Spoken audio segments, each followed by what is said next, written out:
Selamat siang untuk kita semua. Perkenalkan, nama saya Laurencia Sinta, NIM 1910416928, kelas E daerah. Baik, di sini saya akan menjawab itu pertanyaan UTS dari mata kuliah Perilaku Konsumen, itu dari Adi Mursalin SEMM.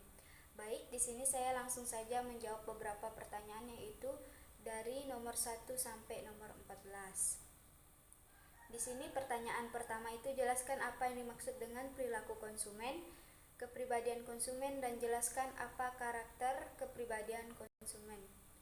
Di sini saya menjawab, perilaku konsumen adalah proses yang dilalui oleh seseorang atau organisasi dalam mencari, membeli, menggunakan, mengevaluasi, dan membuang produksi atau jasa setelah dikonsumsi untuk memenuhi kebutuhan.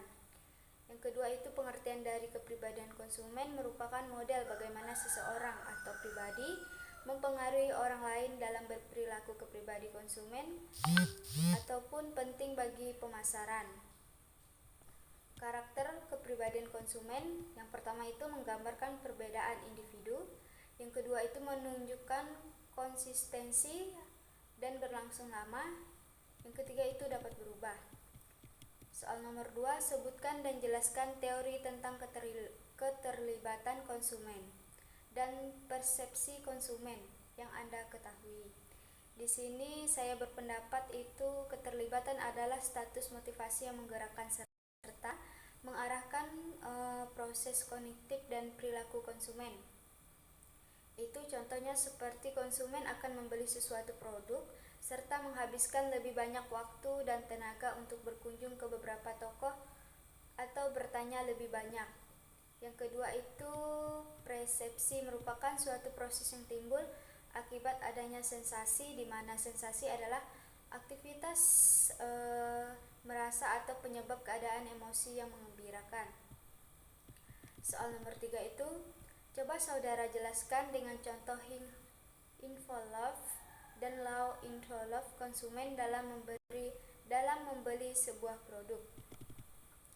Di sini saya menjawab, yaitu Hilofen itu berarti untuk barang berharga jual tinggi, yang contohnya seperti komputer, handphone, mobil, televisi, dan sebagainya.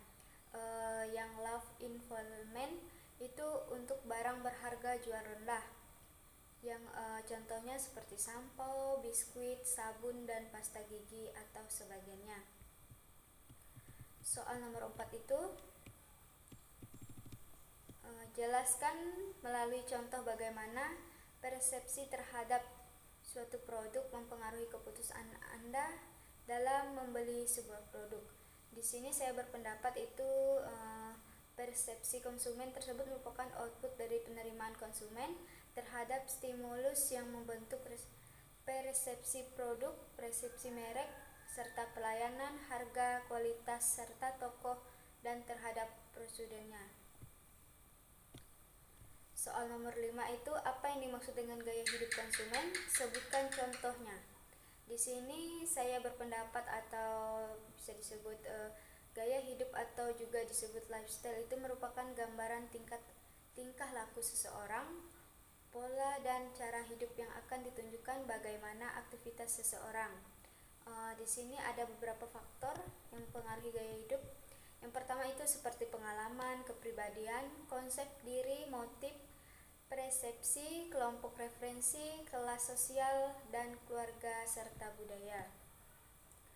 Soal nomor 6, coba saudara jelaskan hubungan antara kepercayaan sikap dan perilaku konsumen. Berikan contohnya. Baik, di sini saya akan menjawab. Hubungan antara kepercayaan, sikap, dan perilaku konsumen yaitu adalah bagaimana suatu relasi yang terjadi antara penjual dan konsumen. Contohnya itu seperti perusahaan bank yang dengan nasabahnya pelayanan yang baik serta ada jaminan yang diberikan sehingga antara pihak bank dan nasabah bisa saling percaya. Baik, di sini saya menjawab soal nomor 7. Pertanyaannya, coba saudara tonton 3 iklan di TV. Sebutkan ketiga iklan tersebut. Setelah Anda menonton ketiga iklan tersebut, apa yang mempunyai niat untuk membeli produk yang Anda tonton di iklan? Baik, di sini saya akan menjawab. Setelah saya menonton iklan di TV, ada banyak yang muncul. Tapi di sini saya hanya mengambil 3 iklan, yaitu Shopee, Lazada, dan Ruang Guru. Setelah saya menonton ketiga iklan tersebut, saya sangat tertarik dan ingin membeli produk-produk yang ada di Shopee maupun Lazada serta bergabung dengan Ruang Guru. Nomor 8, coba Anda tunjukkan satu iklan dari ketiga teman Anda di tempat tinggal Anda. Setelah Anda menonton iklan tersebut, tanyakan kepada mereka bagaimana persepsinya. Di sini saya akan menjawab, yaitu saya menunjukkan 3 iklan kepada teman saya, yaitu iklan produk kecantikan, di mana saya tinggal dari 3 teman saya, mereka berbeda dengan pendapat. Satu teman saya berpendapat tentang kualitas sehingga niat membeli tidak ada. Terus teman yang satu itu berpendapat sama dengan teman yang satu, produk ini mahal dan tidak mudahnya dijangkau dengan kita untuk biasa kuliah.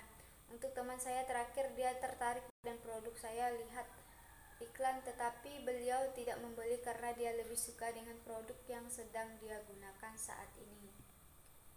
Soal nomor 9 itu apa yang diusulkan oleh Daniel mengenai fungsi dari sikap konsumen. Di sini saya menjawab, yaitu diusulkan Daniel mengenai fungsi dari sikap konsumen. Yang pertama itu ada fungsi utilitarian, yang kedua itu fungsi mempertahankan ego, yang ketiga itu refleksi nilai, yang keempat itu fungsi pengetahuan. Soal nomor 10, apa yang dimaksud dengan pengetahuan konsumen dan sebutkan jenis pengetahuan konsumen.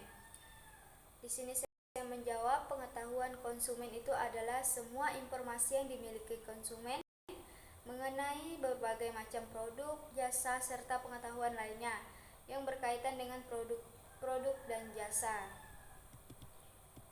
Di sini saya menjawab soal nomor 11, yaitu ada 5 barang yang termasuk Hing Loveless, yaitu rumah, motor, handphone, mobil, AC, dan alasan membeli barang tersebut karena barang tersebut dibeli berdasarkan dengan harga sesuai dengan kemampuan kita, atau tentunya proses pengambilan keputusan dilakukan dengan pertimbangan yang matang.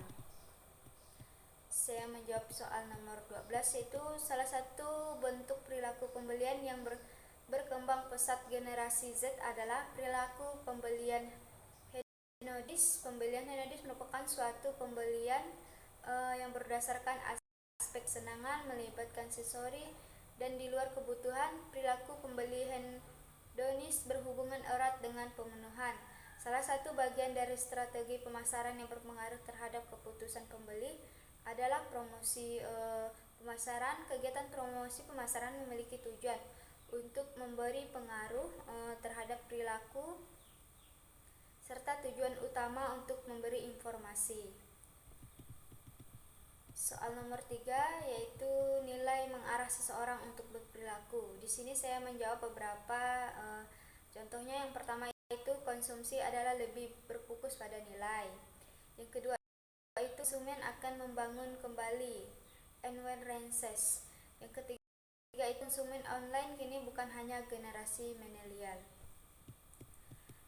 Yang ke-14 itu sebutkan tugas-tugas yang sudah Anda kerjakan sebelum UTS.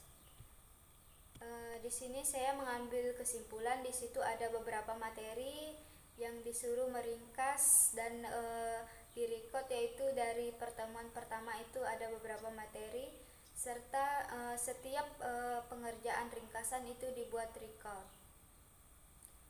Sekian jawaban ujian tengah semester saya dengan mata kuliah perilaku konsumen, yaitu dari dosen Adi Mursalin SE.